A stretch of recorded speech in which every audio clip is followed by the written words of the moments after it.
That kind of feels like a natural point for reflection. How do you feel like your first few weeks of the season have gone for you? I think it's been good.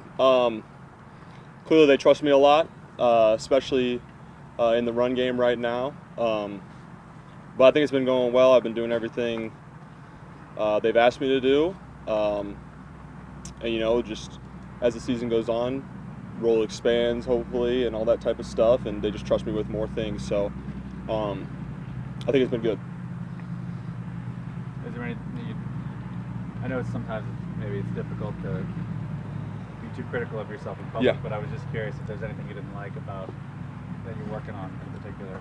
Yeah, well, every game you have those. I mean, if you're blocking, 30, 35 of your 50 plays, you're gonna mess up a couple times. Like that's just how it is.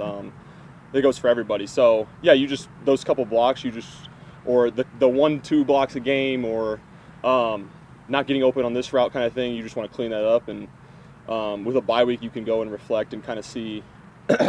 Like we have certain cut-ups of all of our routes and stuff. You can go see how people win in the past and on those routes, or how to block this certain technique or this certain player in particular.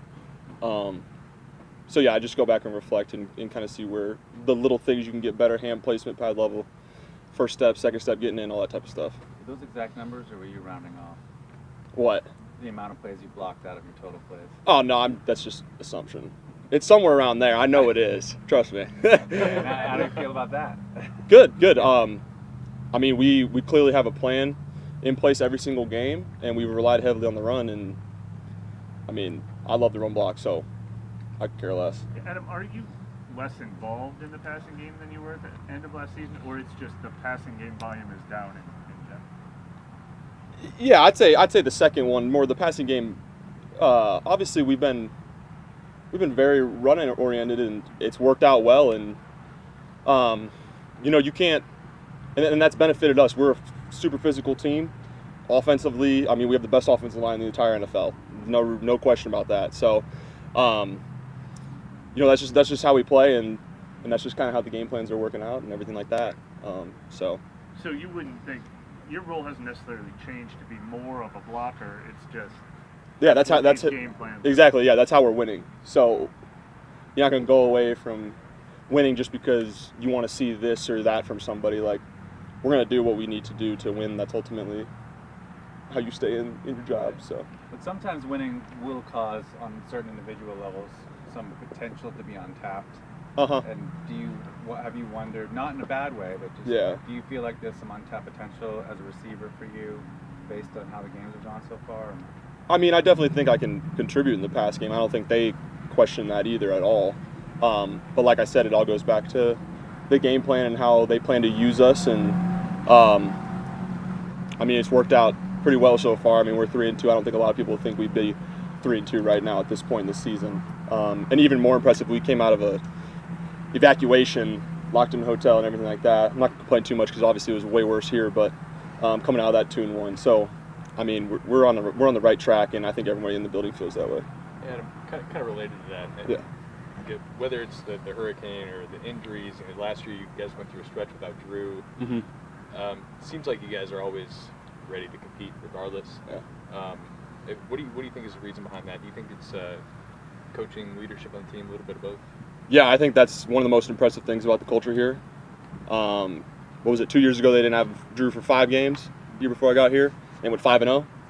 So that's the culture that Coach Payton's built here, and obviously it's worked out pretty well. Every time someone goes down, it's always next man up. We don't, like we say, nobody in the NFL gives a damn who you're missing. You have to show up on Sunday and win. Fans don't care, no one cares. So no one's going to give you an excuse, and we understand that. So it's always the next man up mentality, and we handle it really well all the time. Did the message kind of adapt to the situation? Like was it different hearing stuff come from Sean last year when Drew went down? Is that different than what it was this year when you're playing without these starters and you're going through the hurricane BS and all that? I mean, it is different just because we didn't have a hurricane last year. Yeah, sure, so, but no, I mean, our mentality is always, like I said, next man up. You have to fix that problem from within every time, and he's going to put the best people on the field to do it, and who he thinks gives us the best chance to win every week. Does getting Nick Van back impact you, change anything you do? Does it help you at all? It's good to see him back in practice. We'll kind of see how that unfolds as it goes on. Just want you to know we care. We definitely care about it. Oh, yeah, thank you. I wanted to ask you, though, about Alvin Kamara. Yeah. You talked about how run-oriented this offense. I mean, yeah. How important is he to what you all do every weekend? I mean, he's vital. We can do so many things with him. Put him at the number 1 receiver, number 2, number 3. Put him in the backfield. Put him in a little wing. I mean, he's the most versatile back in the NFL, and obviously we trust him with everything we got. And he's been the cowbell this year too. I mean, I don't think some games I don't think he's rushed that many times in a single game. I can't remember, at least last year. So, but he's been doing great, and he's terrific, and obviously he's one of the best backs in the NFL. Yeah, have you come to appreciate that extraordinary balance that he seems to have? Yeah, the one I'll always remember. Well, I mean, there's a lot of them in games where you're like, how did you just do that? But I think there was one in San Francisco, and he caught like a little smoke screen, and I think he bounced off like 4 guys within like 3 yards of the line of scrimmage, and then got a first down. There was a holding call on it, so I think it got called back. But that's one of the most incredible. I mean, and the Packers one where he took it like 70 yards last year, whatever it was. That was super impressive too. So definitely appreciate that. What would you? How would you kind of explain y'all's red zone numbers right now? They're like kind of off the charts. Yeah. Yeah. I mean, they put so much time into game planning. You have one of the best offensive minds in the history of the game upstairs, and then he surrounds himself with terrific coaches as well. Yeah, I mean, our red zone offense is incredible. We put in obviously a huge package for it every week, and I'm sure every other team does as well. But clearly it's been super successful, and I know last year we were good in the red zone, and I'm sure they've been good every other year before that too. But this year in particular, we've been really, really good. Yeah. I mean, can you kind of, you guys practice that obviously every week, like specifically red zone. Mm-hmm. Like how much detail goes into that? Like it seems like Sean is especially during those. He's like moving guys around, and he's getting in there playing linebacker and stuff. Yeah. Like that. Well, yeah. I mean, it's the most important part of the field. I mean, touchdown. Yeah. We kind of use like our analogy. It's like the 4-point play on a 3rd down in the red zone, stuff like that.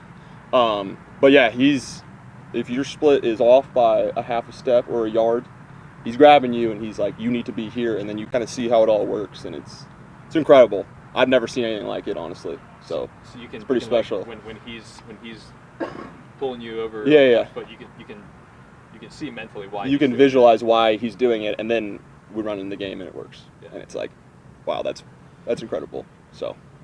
Were you in on that the touchdown to Marquez, Washington? Were you on the field for that? Which one? The Hail Mary or the other one? The red zone one. Where I was on the other side. Garrett Griffin was in on the play side of that one. But that's still like, I mean, that's an example of what you guys that's just down there, right? It's like wide open like anybody. Yeah, I mean, you know what kind of coverages they play percentage-wise and all that type of stuff, and you just game plan it. So they were in man, and we had one of our man beaters on, and Griff 45, Garrett Griffin, he did a hell of a job getting the guy to go in. I think he went underneath. Can't remember exactly, but that's why he was wide open. Yeah. So when you said, well, obviously anybody can recognize why a foot or a yard is really important when it's 4th and 1 and you're talking about going forward. Uh-huh. How were you able to recognize? Could you explain how you recognize why that maybe lateral foot that Peyton's talking about when he moves you over? Yeah. How are you able to recognize that was also important? Just like spacing, you're trying to grab a certain defender for him to sit on it, and you hit something over top. So it's all a spacing game. That stuff's important in man stuff, but more so in zone. And just making sure people can't fall off on certain routes and basically cover 2 at the same time. Like cover 2 guys at once. Yeah, I mean, it's pretty cool. It's pretty cool stuff. So. And earlier you said that you really like run blocking. So before you became a tight end, did you ever envision that you liked that so much, and why do you like it? No, because I played quarterback, so I never got hit before in my life in high school. But that was like the one thing that I always didn't like being away from when I was a quarterback, was the physical part of it. I mean, I ran the ball a lot in high school as a quarterback, whatever, that's cool, but like the actual physical part, and teams go to all this spread and type of stuff, throwing the ball around, a lot more gunslinger type of approach, but when it comes down to it, like football will always be won by who's the more physical team. It's like a mind, like when you walk on the field, you just kind of give off that like, we're gonna kick your butt kind of thing, and it puts the fear of God in people. Like, people don't like lining up against our offensive line. I dare you to find someone who does, kind of thing, you know. But love for that, it's just the physical part, like being able to take another dude and completely displace him and be like, you can't do anything about it, and that's morally, like you just morally defeat them. That's just how it is. I mean, that's why, we've had games where we like 4 yards of carry, but we have 170 yards and it doesn't matter, and that shows you how much we wear them out. And it feels like sometimes the perception of this team, because you play in a dome, you had Drew all those years, that it's not that. You're all more finesse team, maybe nationally. Yeah. You all pride yourselves on being this physical team. Oh yeah, and we preach it. And I mean, it's not even our side of the ball. Like the defense, we have the second best run defense in the NFL, statistically. So that's just like the nature of how we are and how we're built from bottom to top of every single position.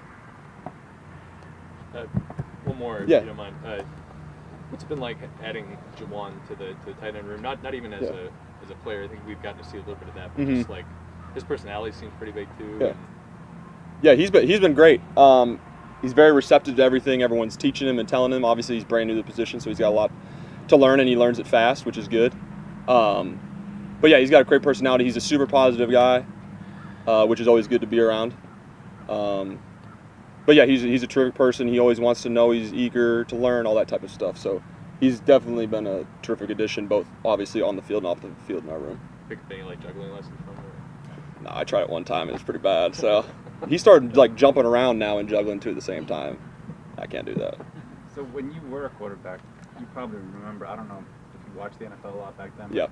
You would have thought of the Saints as more of a video game offense, I guess. Oh, absolutely, yeah. I mean, when you hear about it, that's what you think of. Like Drew had all those 5,000-yard passing seasons, right? So yeah. So is it interesting to you that with the same kind of regime in place, how adaptable they've been? I mean, I guess since you've turned pro and become a tight end, there's been a lot of things that you might have. There's been a lot of assumptions that you might have been surprised to learn weren't maybe.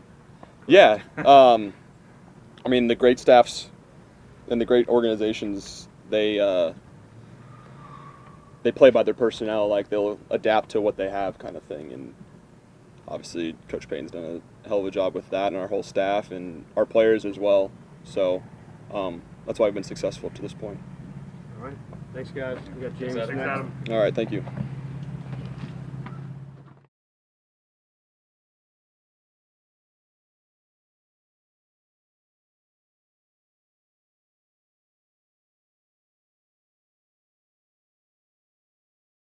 Times you played in